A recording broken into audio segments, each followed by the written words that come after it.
मंत्री के तकरीर के बाद एनआरसी पे विराम लग जाना चाहिए, विश्वास कर लेना चाहिए। तो मैं विश्वास कर चुका था, लेकिन पर इन्होंने बोला अपने भाइयों को क्यों नहीं एजुकेट जवाब करते? तो देने दीजिए। जी जी जी, मुझे एजुकेट क्यों नहीं करते? बिल्कुल, कंफ्यूजन क्यों पैदा करते हैं? आप भी कह रहे हैं जो डर गया वो मर गया। सुनिए, प्रधानमंत्री पे पूरा विश्वास था, मैंने यकीन कर लिया था, परंतु जैसे इनके मंत्री दोबारा कहते हैं 15 मिनट दे हम बता देंगे क्या होगा, गोली मारो सालों को, एनआरसी हम दोबारा तो आप तो इसी मन से कह रहे हैं कि किसी की प्रॉपर्टी अटैच नहीं होनी चाहिए। जो पब्लिक प्रॉपर्टी तोड़ेगा उसकी प्रॉपर्टी क्यों नहीं अटैच होनी?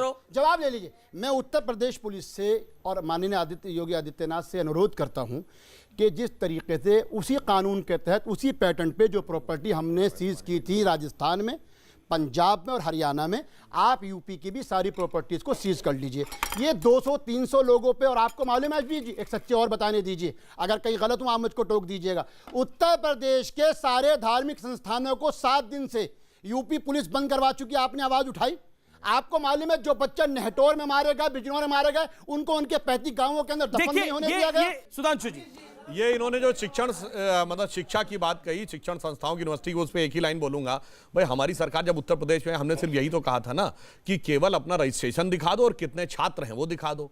अब उसमें प्रॉब्लम हो गई। देखिए, मुसलमान मुसलमान मुसलमान मुसलमान इस शब्द से ये मुल्लाओं के इस इस्लाम शब्द से हमारा पेट भर चुका है। हम हिंदुस्तान की बात चाहते हैं, पहली बात तो ये मुसलमान, देखिए ये अल्लाह का इस्लाम नहीं है, मुल्लाओं का इस्लाम है। ये मुल्ला का इस्लाम, मुल्लाओं का इस्लाम है, ये मुल्ला का इस्लाम। एक सेकंड में आपकी उम्र का सवाल क्या है?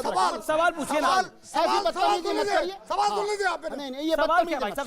सवाल समझिए। आप इस उम्र में तो आपको शांत होना चाहिए। आप सीए, मैं सवाल पूछने के लिए हूं। मैं सीए और एनआरसी दोनों के दोनों घुसपैठियों को चिन्हित करने के लिए बनाया गया है। जी। आपको घुसपैठियों को चिन्हित होने में क्या प्रॉब्लम है? ठीक है, ये आपका सवाल है। ठीक है, और इनका कहने का मतलब था अल्लाह का इस्लाम माना जाए, मुल्ला का इस्लाम ना माना जाए। मुल्ला का ही माना जाएगा। जी जी जी, इस देश में शंकराचार्य की बात मानी जाएगी, इस देश में ग्रंथों की बात मानी जाएगी। जी जी जी, इस देश में मुल्ला की बात मानी जाएगी। अब एक मौलवी की मैं बाइट सुना चाहता हूं जो उन्होंने नरेंद्र मोदी के बारे में बोला। ये अब YouTube पे बहुत वायरल है, तो मुझे लगा इस टॉपिक पर ये फिट बैठती है, इसे हम प्ले कर रहे हैं पूरे डिस्क्लेमर के साथ। वो बाइट प्ले करे जाए। पीसीआर। मुसलमानों का खिलाफ कुछ नहीं किया, हमारे खिलाफ कुछ नहीं। मैं अल्लाह की कसम खा के कहता हूं, जितने काम मोदी जी ने हम मुसलमानों के फेवर में और हम मुसलमानों के हक में किए हैं, अल्लाह की कसम हिंदुओं के हक में नहीं किए। जी, अब जी, मौलाना मौलवी जर्जी साहब हैं ये। जी जी जी जी। अब इसके बाद, क्योंकि मैं पूरी बाइट को नहीं प्ले कर सकता, उन्होंने बोला नरेंद्र मोदी ने हिंदुओं के पक्ष में उतने काम नहीं किए, अनचाहे मुसलमानों के पक्ष में इतने काम कर दिए। इससे पहले उन्होंने ये भी बोला कि कई नेता ठेकेदारी लेते हैं मुसलमानों के वोटों की, और उन्होंने एक शब्द का इस्तेमाल करा जो मैं चैनल पर नहीं यूज करना चाहता। उन्होंने बोला 500 रुपए में मुसलमान का 200, 300, 500 रुपए में मुसलमान का वोट बिक जाता है, और ये लोग खरीद लेते हैं, खुद तो मोटी रकम कमाते हैं और ये वोट खरीद लेते हैं, और इसीलिए कौम को यही लोग डिस्क्रेडिट करते हैं। जवाब शोएब जमाई, मुझे उम्मीद है जवाब देंगे आप। अमित जी, ऐसा काम हमको मत कराइए मोदी जी कि हमें कपड़ों से पहचाने जाना लगे। आप मुझसे पूछते हैं कि अपनी नागरिकता दिखाओ, सबूत दो। मैं पूछता हूं, मैं तो अपनी पीएचडी की डिग्री दिखा दूंगा मोदी जी। आप मुझे इंटायर पॉलिटिकल साइंस की डिग्री दिखा दीजिए जो पूरा देश देखना चाहता है। मोदी जी, आप मुझे एक सवाल, मैट्रिक का सर्टिफिकेट। आपका सवाल हो चुका है सर, प्लीज। नहीं हुआ है मेरा प्रश्न आपका भी हो गया। साथ बैठिए एक सेकंड। शोएब जमाई, ये एक्टिंग की क्लास नहीं है। अभी शोएब जी ने कहा कि हमें 40 दिन दे दिया जाए तो हम दिखा देंगे कि हम हिंदुस्तान को कैसे बर्बाद करेंगे। इस ये जो आपने अभी धमकी दिया, अभी कहा आपने, और इसको आपको वापस लेना पड़ेगा।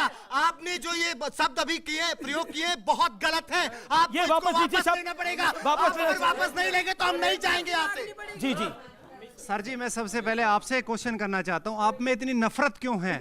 आप ये बताइए, पहले हिंदुस्तान आता है या पहले इस्लाम आता आपके लिए? जी नहीं ये जी जवाब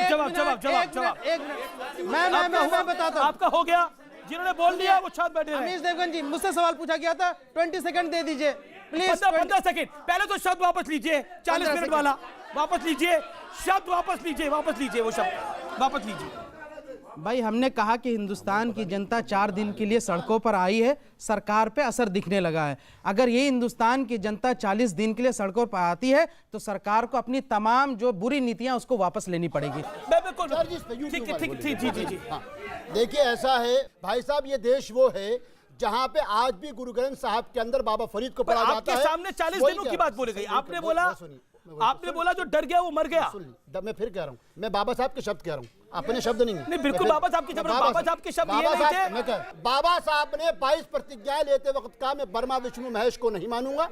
और मैं फिर कह रहा हूं, जो संवैधानिक अधिकारों से वंचित हो गया, वो क्या जुमला कहा था, वो मर गया। पर बस चलाई जाएगी, नहीं चलाई, नहीं। तो आप कह रहे हो कि